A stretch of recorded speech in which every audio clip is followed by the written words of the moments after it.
Assalamualaikum warahmatullahi wabarakatuh. Hari ini kita akan membahas tentang bahaya seks bebas pada remaja. Apakah bahaya seks bebas pada remaja itu? Sebelumnya, kita akan bahas apa penyebab seks bebas atau free sex di kalangan remaja. Yang pertama adalah karena pengaruh negatif media massa. Yang kedua, karena lemahnya keimanan. Yang ketiga, tidak adanya pendidikan seks yang benar, tepat, dan dilandasi nilai-nilai agama. Yang keempat, lemahnya pengawasan orang tua. Yang kelima, salah dalam memilih teman. Selanjutnya, apakah bahaya seks bebas itu? Dalam fisik, yang pertama adalah penyakit kelamin. Apa saja penyakit kelamin itu? Ada kencing nanah, raja singa, herpes genitalis, lymphogranuloma venereum, candidiasis, trichomonas vaginalis, dan kutil kelamin. Penyakit kelamin ini jika tidak disembuhkan maka akan berpotensi mengganggu sistem reproduksi manusia. Penyakit ini bisa menyebabkan kemandulan dan cacat bagi bayi yang baru lahir. Bahaya seks bebas yang lain adalah penyakit AIDS. AIDS adalah penyakit yang sampai sekarang belum ada obatnya. AIDS adalah penyakit yang menyerang kekebalan tubuh manusia. Penyakit AIDS ini awalnya tidak memperlihatkan gejala-gejala khusus. Saat pertama kali si penderita terkena virus HIV. Selanjutnya, baru beberapa minggu sesudah orang tersebut terinfeksi, maka orang tersebut sering menderita penyakit ringan sehari-hari seperti flu atau diare.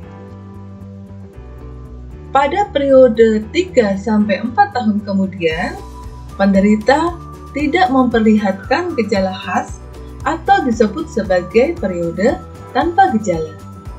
Pada saat ini, penderita merasa sehat dan dari luar juga tampak sehat. Sesudahnya, di tahun kelima atau keenam, mulai timbul diare berulang, penurunan berat badan secara mendadak, sering sariawan di mulut, dan terjadi pembengkakan di kelenjar getah bening, dan pada akhirnya bisa terjadi berbagai macam penyakit infeksi, kanker, dan bahkan kematian. Sekali seseorang terinfeksi virus HIV, virus penyebab AIDS ini, maka seumur hidup virus itu akan ada di dalam tubuhnya dan lambat laun akan menyerang kekebalan tubuhnya sehingga si penderita akan mudah terkena penyakit walaupun itu penyakit ringan sekalipun dan bisa menyebabkan kematian. Bahaya seks bebas yang lain adalah resiko kehamilan dini yang tidak dikehendaki. Karena si ibu ini masih muda, secara fisik tubuhnya belum siap untuk menerima bayi, untuk hamil dan melahirkan, sehingga akan banyak komplikasi dalam kehamilan dan kelahirannya. Jika si anak itu lahir, maka si anak juga punya resiko untuk cacat bawaan sejak lahir. Lalu, bagaimana jika aborsi? Aborsi adalah tindakan ilegal atau melawan hukum. Aborsi sangat berbahaya bagi kesehatan dan keselamatan perempuan, terutama jika dilakukan secara sembarangan, yaitu oleh mereka yang tidak terlatih. Bahaya seks bebas yang lain selain bahaya fisik adalah bahaya perilaku dan kejiwaan, bahaya sosial, bahaya perekonomian, bahaya keagamaan, dan akhirat. Lebih jelasnya tentang bahaya-bahaya ini, kalian bisa melihat di PowerPoint yang kami sertakan. Lalu, bagaimana cara penanggulangan seks bebas? Yang pertama adalah memperdalam keimanan. Dengan keimanan, seseorang akan takut kepada Allah sehingga dia akan menjauhkan diri dari hal-hal yang tercela, termasuk seks bebas. Yang kedua adalah memanfaatkan waktu luang dengan baik. Jangan sampai waktu luang yang kalian miliki kalian gunakan secara sia-sia. Waktu luang yang terbuang sia-sia akan berpotensi membuat seseorang melakukan hal-hal yang di luar normal.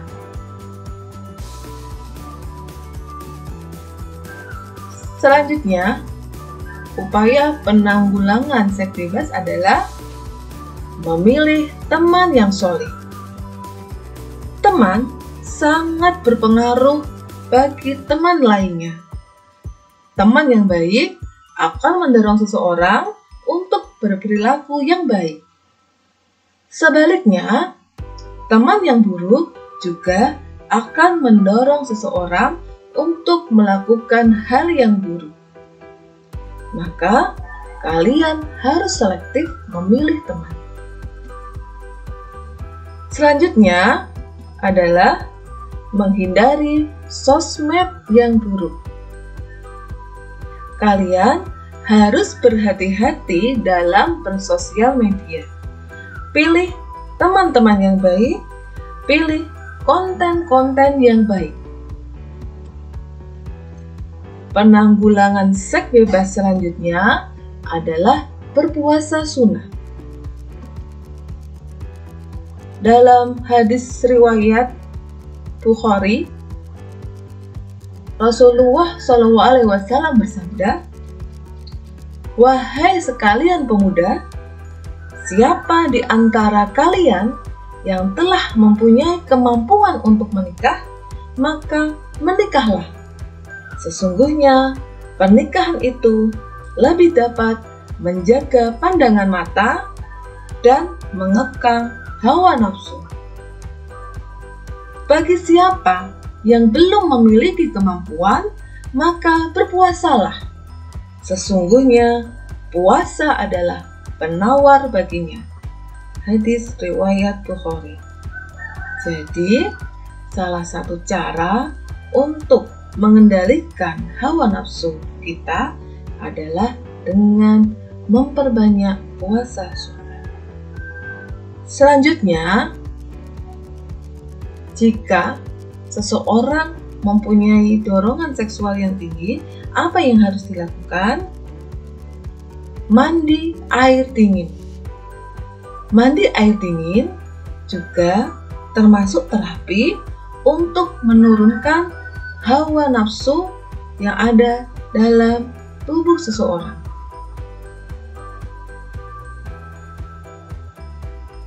Nah, itu tadi cara-cara untuk penanggulangan perilaku seks bebas. Terakhir,